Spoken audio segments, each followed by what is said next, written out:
Hello, this is my Thanksgiving Day video. I felt it was long overdue that I make a video sharing gratitude for the many things that have happened in my life. Uh, as some may not know, I was born in a hospital on a day the hospital lost power, and the staff of the hospital actually went to neighboring houses and got flashlights and candles and whatnot. I was born by candlelight. Um, I'm grateful to, up to this point, be extremely healthy. I've only been in the hospital one time, and that was at 6 for hernia surgery. Outside of that, uh, really just childhood diseases and whatnot. Nothing major, never broke a bone. Um, no serious diseases that threaten my life, anything along that line. I've, I think maybe once or twice sprained an ankle. Uh, so I'm grateful for that. I'm grateful for my family, my mother and father who watched over me. My father unfortunately passed when I was 7, but he gave me such a good start in life.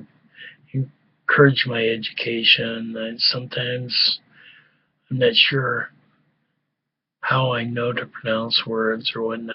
My dad did a lot of work with me before age 7 on things like that, encouraged me to read.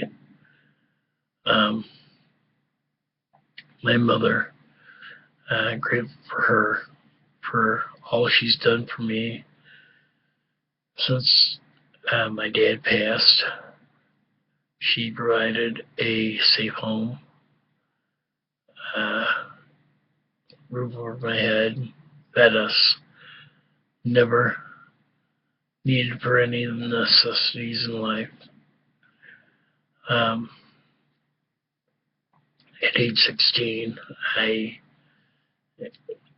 filled with a lot of self-confidence issues, and a lot of that has to do with loss of my dad.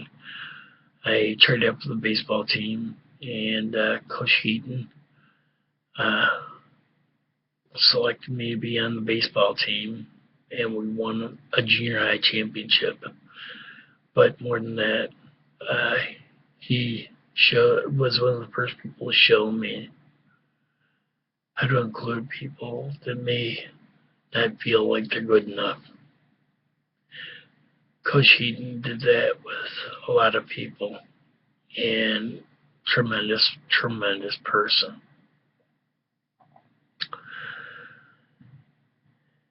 At age 27, I had developed alcoholism, which is, I guess, many define it as a serious disease. I defined it as something that I knew I needed to overcome at that time. One of the people that helped me see that was Bob Probert, and that was through both an article by Mitch Albom and through meeting him about a year and a half after that article, where he encouraged me and supported me and was, by all means, to me, like the brother I never had. There are so many people along the way to help you out in a moment. I can sit back and probably think of a million people, just names, things they said or did that maybe kept me from feeling worse about myself than I did. Until I got to the point about 3 years ago when my emotions seemed to be on a roller coaster. I seemed to be having a lot of negative thoughts. It was almost like I was two different people. And was encouraged to go here. A man who played pro football as a quarterback for the Detroit Lions, Eric Hibblespeak. He was a man who had dealt with issues of depression that maybe I was unable or unwilling to recognize. But in talking to him, I realized that we had a very similar experience with our emotions, and he suggested a few medications I got on that about 3 years ago. And my life probably has never been better than right now as far as how I feel and look at things. There are a lot of other people that I have not actually physically met that touched my life. Sylvester Stallone. I've read up on his life. I've loved his movies, Rocky and Rambo, and many others. I don't think there's been one that I haven't seen.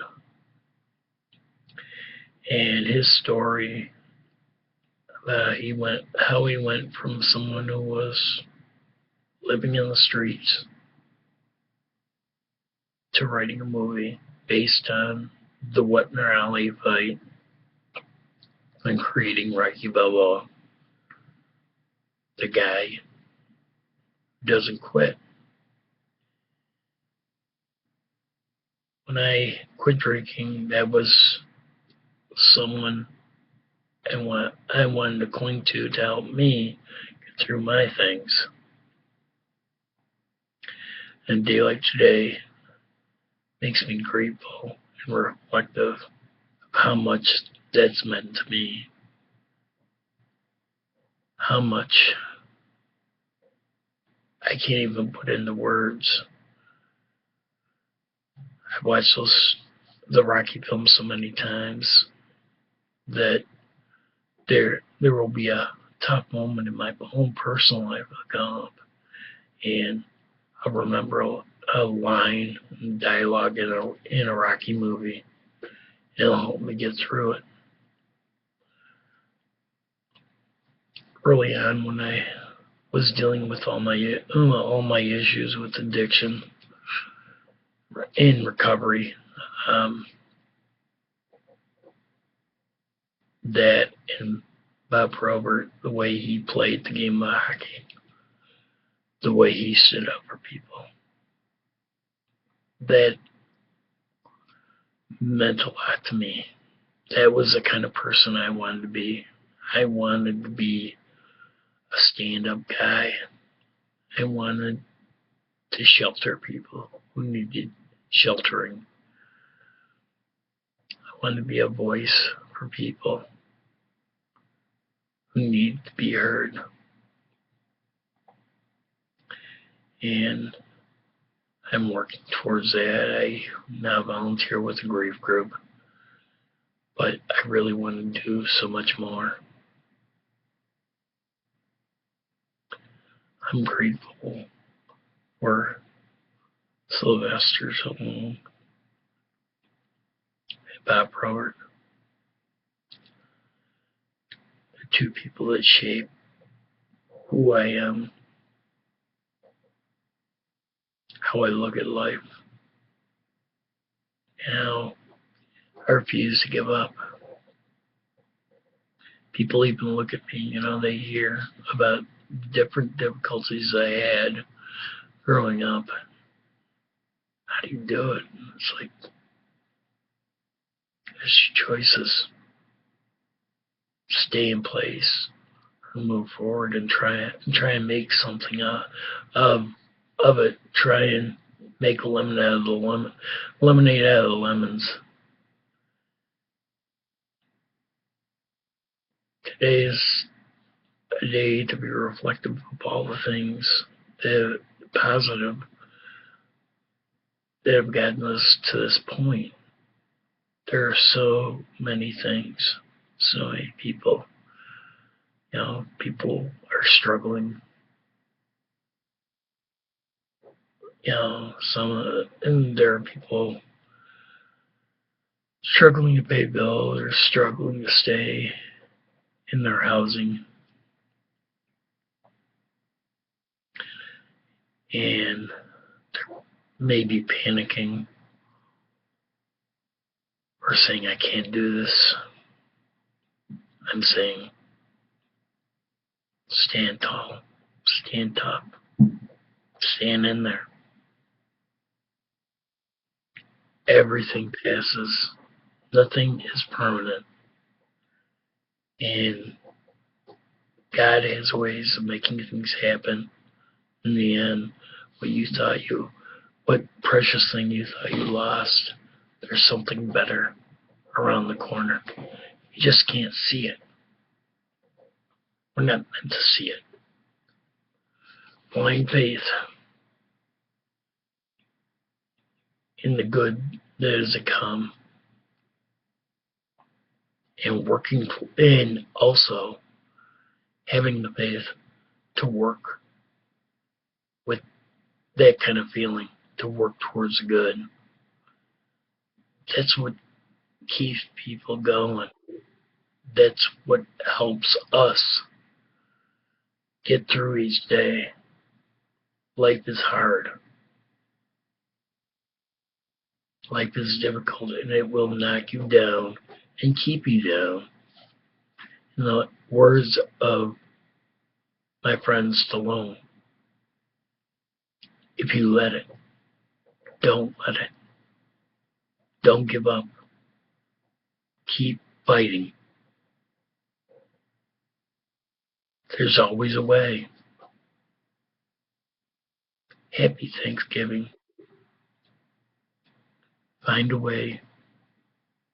If you're going through a tough time, if you're having good times, cherish them.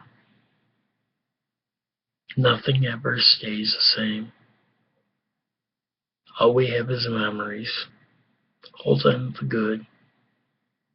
Let go of the bad. The bad memories are things that are past that are no longer coming our way.